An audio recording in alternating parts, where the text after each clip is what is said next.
Inferno di fuoco. Un gigantesco rogo ha devastato l'impianto di riciclaggio West Recycling a Macchiareddu, in territorio di Utah, divampando a luna di notte.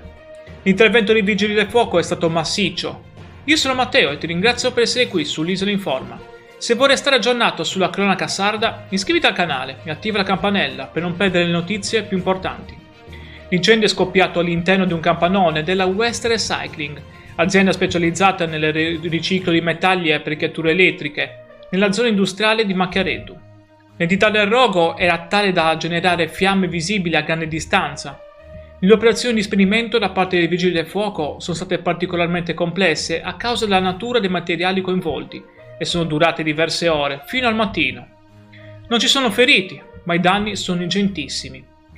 Ma cosa ha innescato un incendio di questa portata nel cuore della notte? Sono intervenuti mezzi speciali, 3 autobotti e un carro schiuma per domare l'incendio in territorio di Utah. Le forze dell'ordine stanno ora indagando per accertare le cause del rogo, un altro evento critico nella Sardegna meridionale. Se il video ti è piaciuto, lascia un like e iscriviti per supportare il canale. Grazie per il supporto e ci vediamo al prossimo aggiornamento della Sardegna.